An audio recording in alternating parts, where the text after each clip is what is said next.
Hi, everyone. Welcome back to Fluento, Everyday English for Real Life. I'm Anna. And I'm David. Hey, Anna. Hi, David. It's so nice to be here again with our listeners. Yes, whether you're listening at home, walking outside, or relaxing with a cup of coffee, we're very happy you're here today. Really, wherever you are right now, thank you for choosing to spend some time with us. We appreciate it so much. We do, and today we have a really wonderful topic, something every English learner needs, something I still think about honestly. What do you mean? Well, even now, when I meet someone new, I still pause for a second. I think, okay, what do I actually say? That is so relatable. And today's topic is exactly about that moment, that pause. Yes, today we are talking about one of the most common questions in the English language. 4 simple words that can feel very big. Tell me about yourself. There it is, 4 words. But sometimes those 4 words feel like 100. They really can. And if you have ever felt nervous when someone asks you that question, I want you to know something right now. What's that? That feeling is completely normal. It is normal in your first language, and it is completely normal in English too.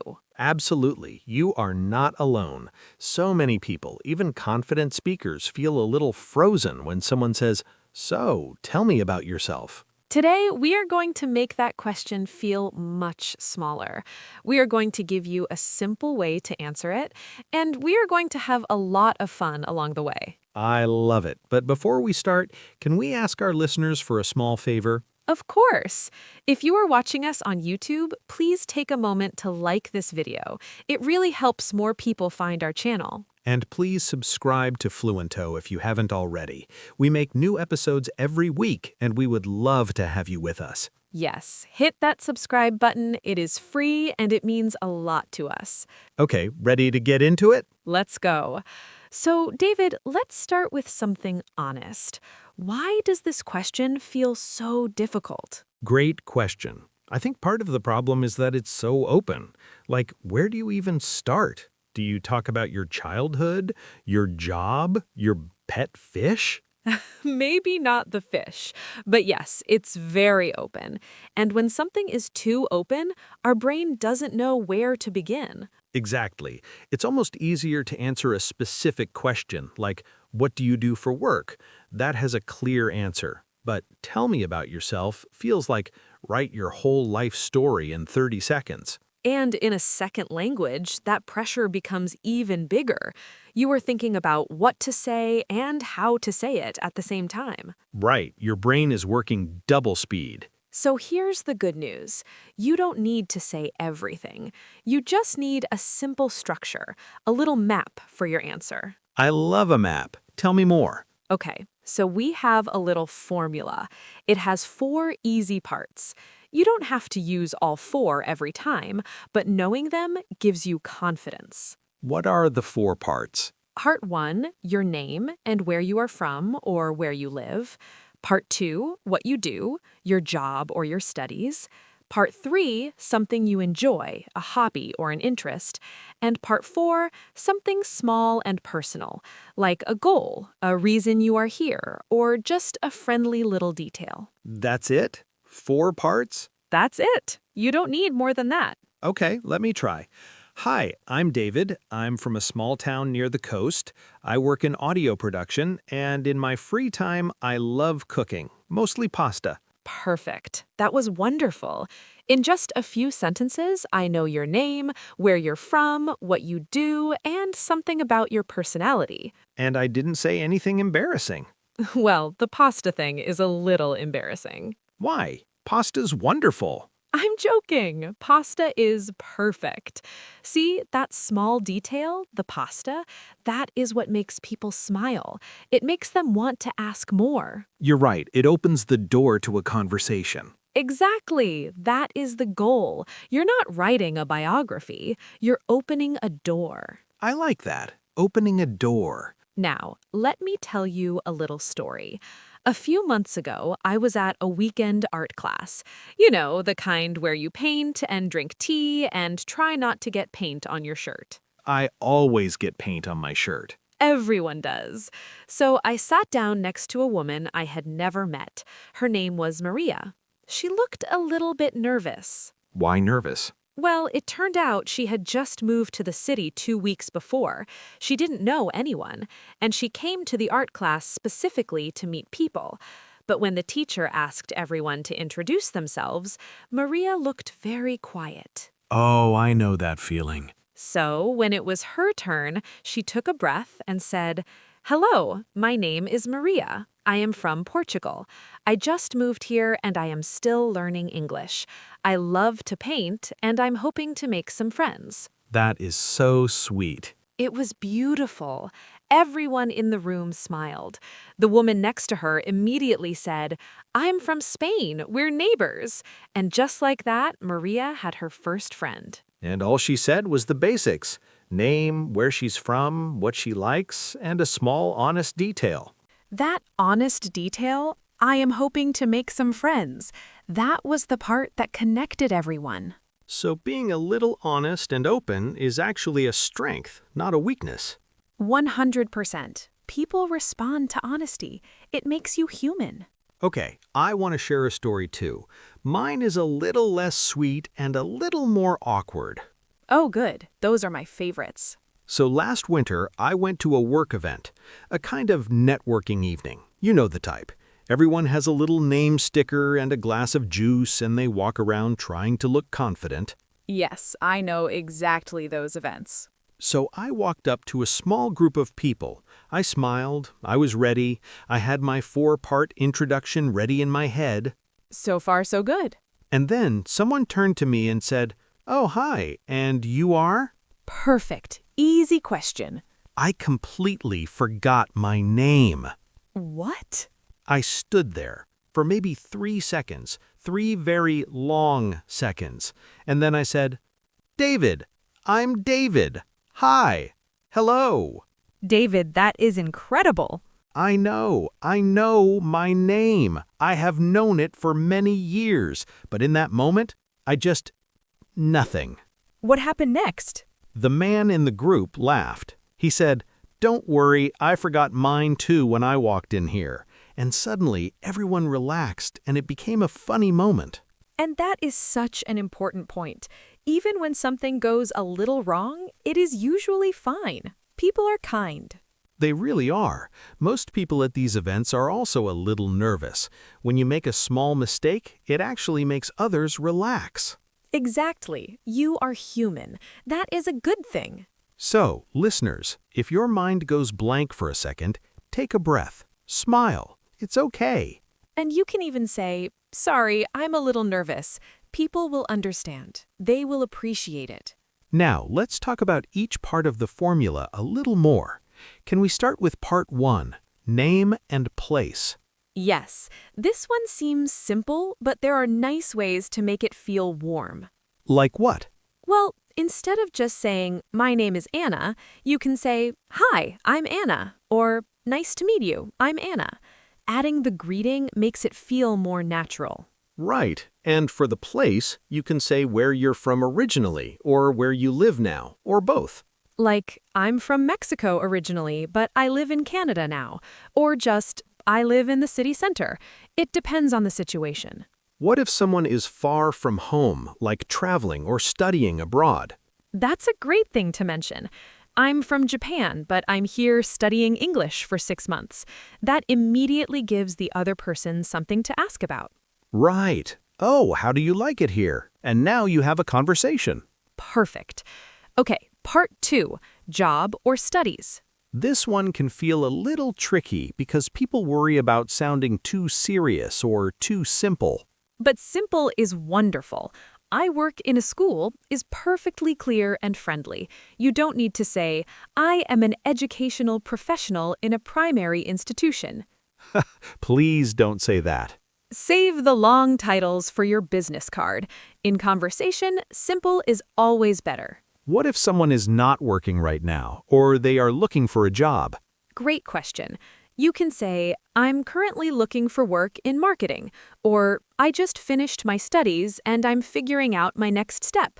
That is completely normal and honest. Or even just, I'm taking a little break right now. I was working in hospitality, but I needed some rest.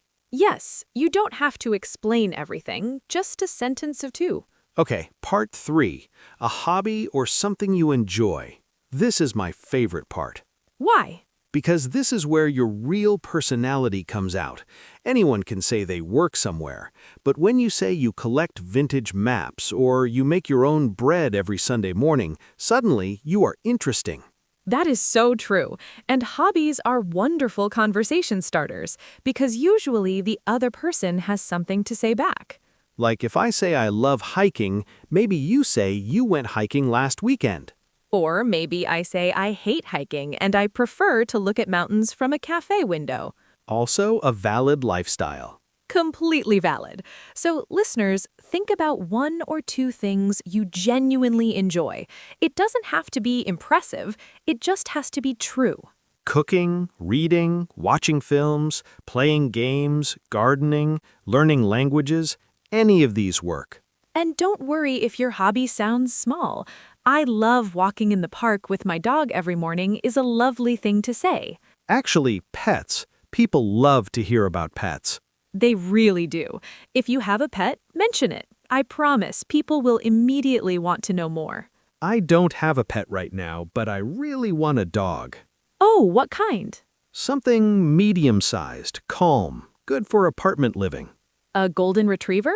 Maybe a little smaller. I was thinking a beagle. Oh, beagles are adorable, but they bark a lot. See? Look what happened. We just had a whole conversation about a dog I don't even have yet. That is the power of personal details. They create real conversation. Okay, part 4. A small personal detail. A goal, a reason, or just something extra. This part is optional, but it can really make your introduction memorable. Like what kind of thing? Well, imagine you are meeting someone at a language exchange event. You might say, I'm learning English because I want to study abroad next year. Or if you are meeting a new neighbor, I just moved in last month, so I'm still finding all the good coffee shops. That last one is perfect. It's casual, friendly, and it immediately makes the other person want to say, oh, I know a great place. Exactly. You are inviting them into the conversation.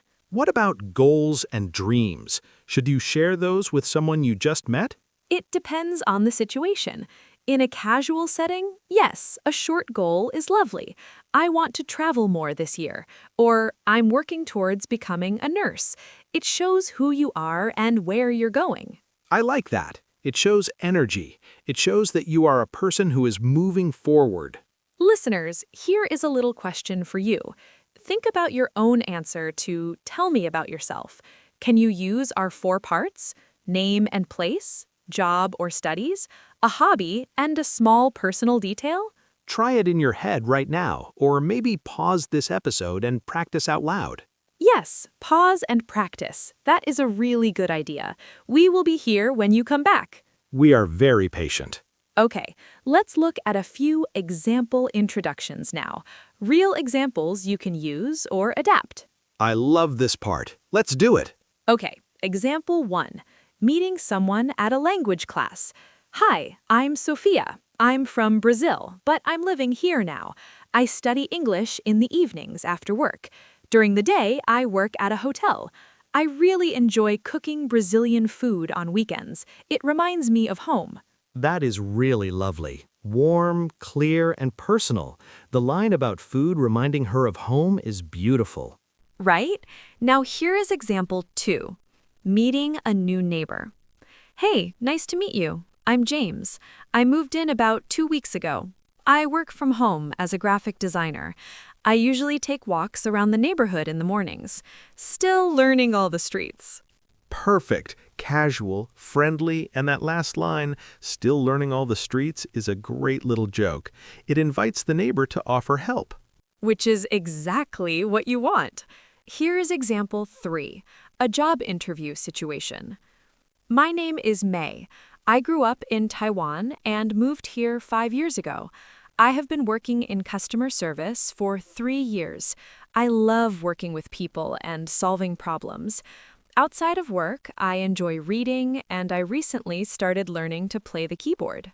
That one is more formal but still warm, and the keyboard detail at the end makes her feel like a real person, not just a list of qualifications. Exactly. Even in an interview, you want to sound human. Here's one more, meeting someone while traveling. Hi, I'm Lucas. I'm from Germany, traveling for a few weeks. I work in engineering back home. I love photography, so I'm here to take pictures of the city. Do you have any recommendations? Ooh, ending with a question. That is so smart. Right? He doesn't just introduce himself, he immediately invites the other person to help him. Now they have something to talk about. That is a wonderful technique. End your introduction with a small question. It moves the conversation forward. And it takes the pressure off you. Now the other person is talking and you can relax. Very clever. Now, David, I want to talk about something important. What about learners who feel very shy? Not just nervous, but genuinely shy. Yes, because some people don't just feel a little nervous, they feel genuinely scared of saying the wrong thing or being misunderstood. And that is completely valid. Shyness is real. What advice do you have for those listeners? First, I want to say this. Your English does not have to be perfect to connect with people. It never did. Connection is about warmth, not grammar. That is so true. The kindest conversations I've had have not always been with the most fluent speakers. Me too. I once had a long, wonderful conversation with a man at a train station. He spoke very little English. I spoke very little of his language, but we laughed a lot. We used hand gestures and a few shared words. What language was he speaking? I think it was Georgian, from the country Georgia. We were both trying to read the same confusing train schedule. The universal experience of a confusing train schedule. And we figured it out together. And that 15-minute conversation was one of my favorite travel memories.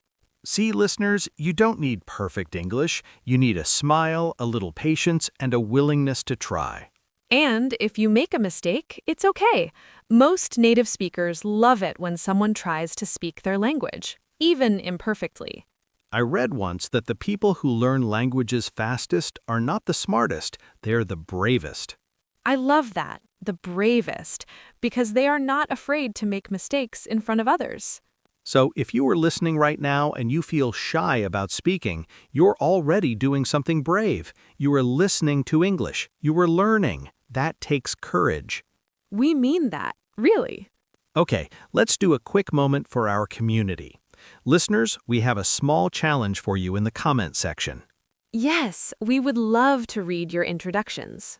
Write a short introduction using our 4 parts: your name, where you're from, something you do, and one small personal detail. Keep it simple. 3 or 4 sentences is perfect. We will read as many as we can. And don't worry about making it perfect. Just try. That is all we ask. We also want to ask you a question. Where are you listening from today? Comment your city or your country. We love seeing our listener map grow. Every time I see a new country in the comments, it makes my day. Mine too. We have had listeners from so many wonderful places. It is one of the best parts of doing this show. Okay, Anna, I think we should talk about one more tricky situation. What if you freeze? What if someone asks, "Tell me about yourself," and your mind just goes completely quiet? It happens. It happens to everyone. So what do you do? You buy yourself a few seconds. You can say, "Oh, that's a fun question. Let me think for a moment." That is completely natural. Yes, even native speakers say that. Or you can say, "Where do I start?" and then smile. That small phrase gives you time to think, and it sounds confident. I like that. Where do I start? It makes you sound like you have so many interesting things to say. Even if in that moment your brain is saying, "I have absolutely nothing to say." We have all been there. Another tip, listen to how other people introduce themselves. At parties, at classes, in meetings. Notice what they say. Notice what sounds natural. Yes, and notice what makes you feel interested. What makes you want to ask more questions? Usually, it's those small personal details, the unexpected little fact. Like, I collect maps. Or, I bake bread every Sunday. Or, I once spent 3 weeks living on a boat. Wait, did you? No, but if I had, that would be a very good detail to share. It really would. Okay, we are getting close to the end of our episode. Should we do a gentle recap? Let's do it, nice and easy. Okay, the question is, tell me about yourself. And our formula has 4 simple parts.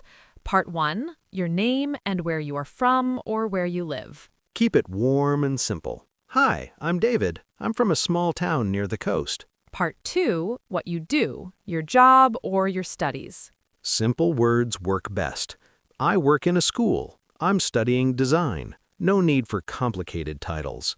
Part 3, something you enjoy, a hobby, an interest, anything real. This is where your personality comes in.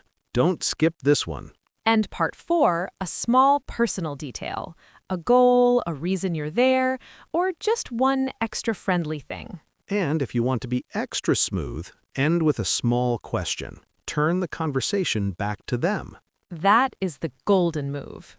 And remember, you don't have to say everything. You just have to open the door. Smile, be honest, keep it simple. And if you freeze, take a breath. Say, "Where do I start?" And you are already doing great. Your English doesn't have to be perfect. Your kindness and your effort are what people remember. 100%. Listeners, we are so proud of you for being here today. Learning language is not easy. It takes time and patience and bravery. And you are doing it. Every episode you listen to, every sentence you practice, it all adds up. So keep going, keep practicing, and the next time someone says, "Tell me about yourself," take a breath and smile. Because now you have a map. And a very good map, too. Before we say goodbye, we have one last question for the comments. We would love to know, what is one hobby or interest you always like to mention when you introduce yourself? Tell us in the comments. We will read every single one. And if this episode helped you, please share it with a friend who is also learning English. It means the world to us when you share Fluento. And if you haven't subscribed yet, now is the perfect time. We make new episodes every day, all designed to help you feel comfortable and confident in English. Every day, right here, with the same warm coffee and the same bad jokes. Speak for yourself. My jokes are excellent. They are okay. Haha. See you next time, everyone. Take care, keep practicing, and remember, simple English spoken with confidence and kindness can open so many doors. We'll see you in the next episode. Bye for now. Bye, everyone. You're doing great. Keep going.